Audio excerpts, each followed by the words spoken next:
Some people think you can find real rules in the stock market with math. Other people think that's a fantasy, that price action is driven solely by global macro events and the underlying value of the asset. So I built a model to actually test it. Could I use math to predict market regimes, or was it pure chaos? Last week I built 3 strategies that each only worked in certain market conditions, but I had no way of knowing which conditions we were in day to day. So this week I built a hidden Markov model in Python and ran it against 20 years of daily S&P data to see if the market actually follows any kind of pattern. And what I found actually surprised me. I'm not a trader or a data scientist, I'm just trying to figure this out and showing you the step-by-step along the way. By the end of this video, you'll figure out exactly how this table was built and what one number surprised me. To understand what we're doing this week, I'm going to give a little context of what we did last week, which was building 3 regime-specific strategies, and then deploying the given strategy depending on what regime the market was in. Those 3 strategies were a squeeze strategy, momentum strategy, and mean reversion strategy. There were periods where they each had their strong moments. The obvious issue became how to identify when a market was in a certain regime. So that's what we're trying to solve today using a hidden Markov model. A hidden Markov model is a model that guesses the next hidden state based on the previous or current state. In this case, that state that it's guessing is the next regime based on the current regime. So, with that being said, the model can only be as good as the raw data that it's given, and it can only predict within the predefined labels that it's given. If the raw data or labels are not accurate, the model will give you predictive power over useless information. So what data did I use? I used 2 decades worth of OHLCV data on a daily time frame. So what does that mean? For every single day for the past 2 decades, the model knew the open price, the high, the low, the close, and the volume. Just as a quick shout out, this data was downloadable for free on Kaggle from Don't Slam the Door. So thank you to whoever that is. So that was what data we used. Now let's define the terms. So bull, bear, and chop. This is very basic. Price goes up, down, or sideways. And then hidden market states, what we're trying to find. All this means is it can't be observable to the naked eye of what the current state is, but the hidden Markov model can make an inference on what it might be given the price behavior. Okay, so these are simple in plain language, up, down, sideways, but how do we quantify that? It actually took me 2 attempts.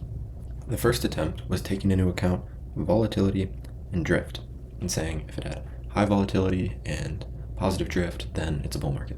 For my use case, this did not give a result that was helpful.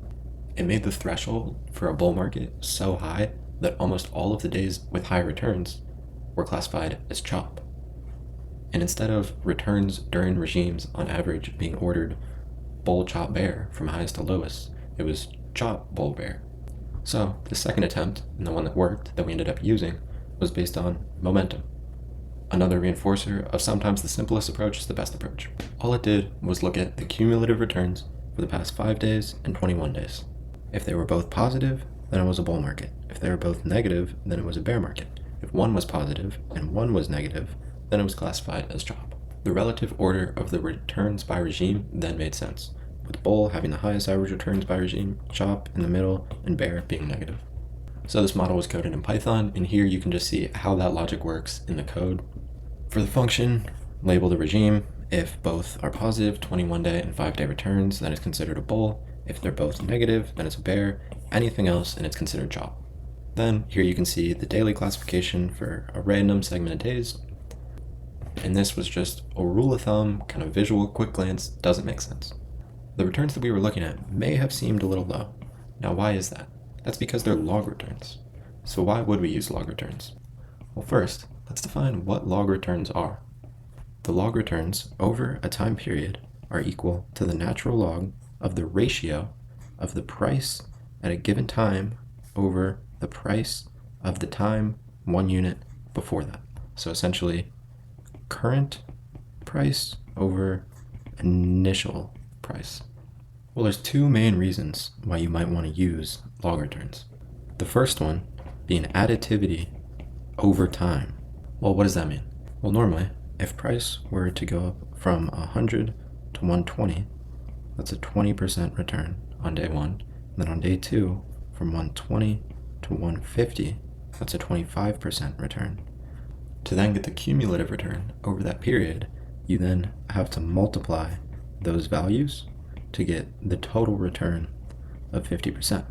Whereas if you were to use those same numbers with log returns, that would be an 18.23% return on the first day, and then a 22.31% return on the second day. Instead of multiplying them, you can just add them to get your return.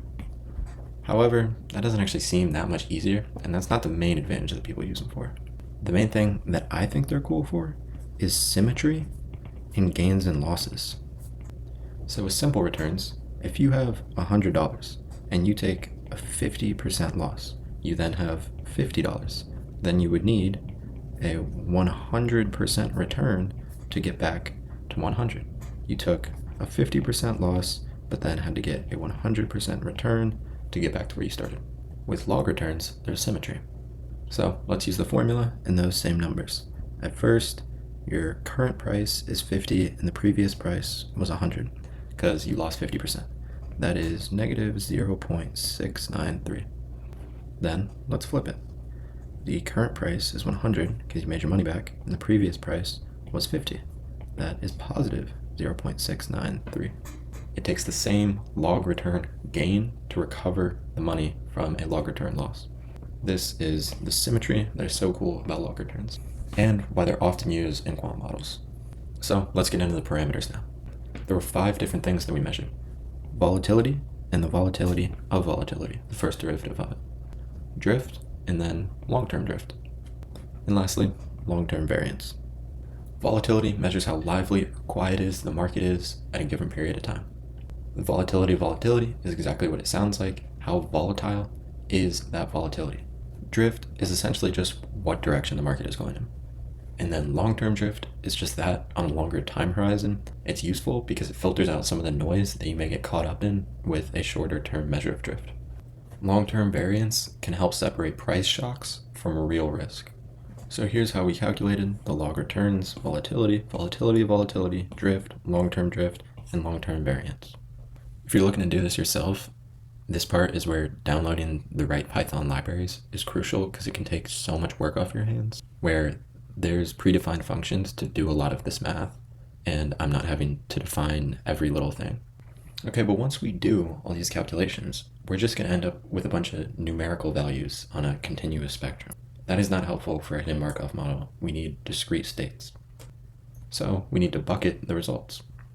All this means is, say we're calculating the number of steps per day of a random group of people, and then they all wear a Fitbit and they all track it.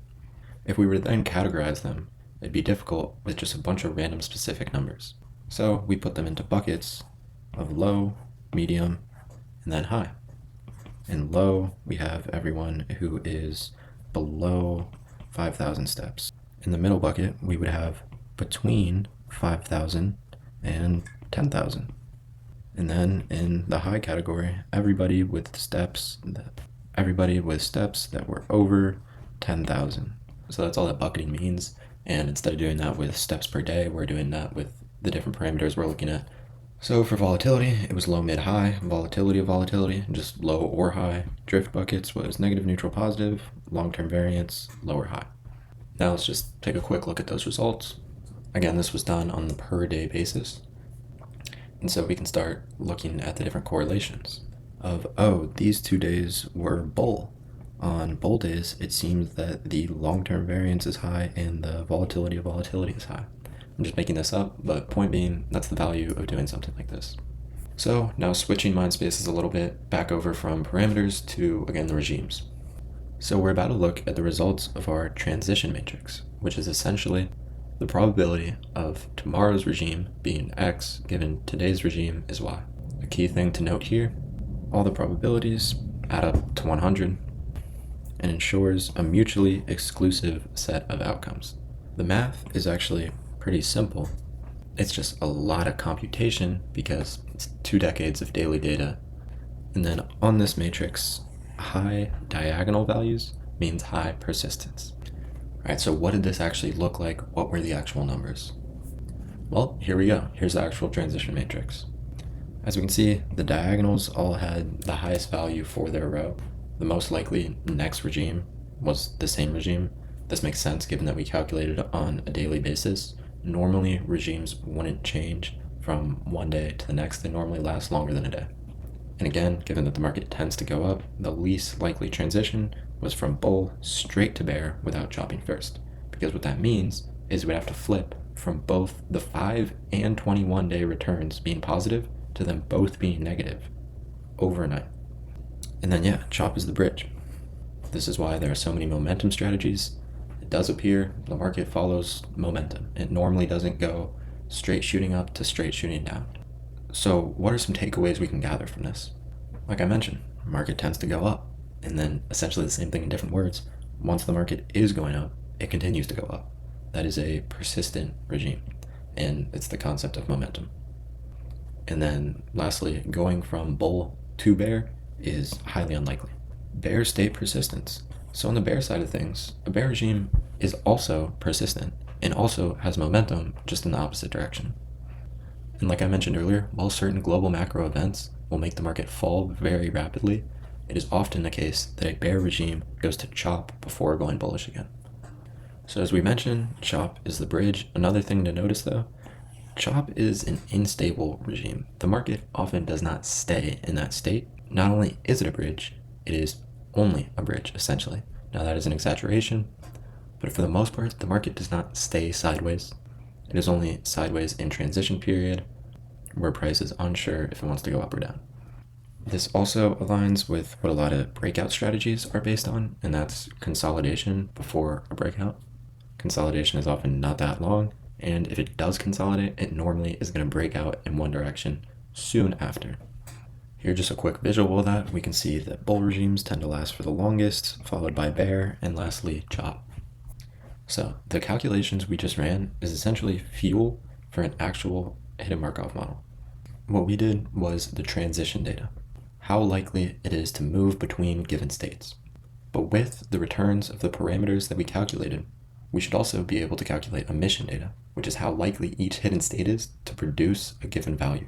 Now this is the main thing that we want to get out of the hidden Markov model, the main value of it, being able to determine when to shift from defensive to aggressive stances. In our case, that would be shifting from a defensive stance, like mean reversion or the volatility squeeze strategy, to the momentum strategy. The momentum strategy can give the most returns, but deployed in the wrong market conditions will lead to the most drawdown. Understanding when and how regimes transition can help us accurately deploy the best strategy for the current market state.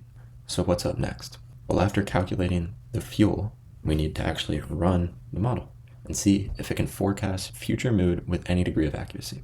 Then, if it can, how do we apply that? To position sizing and risk management. And even further than that, different strategies entirely. If seeing how we do that is something that would interest you, feel free to subscribe so you don't miss it. All right, so this week we came in with a clear obstacle and problem. We had the strategies, they worked well in certain market conditions, but how are we going to know when those market conditions are occurring? Then we tried to build a solution with a hidden Markov model. We built a fuel for that model. Now, in this next week, we'd be looking to deploy it. Thank you for watching, and as always, gotta note, this is just a journal of my learning. I'm not an expert, and this is in no way advice.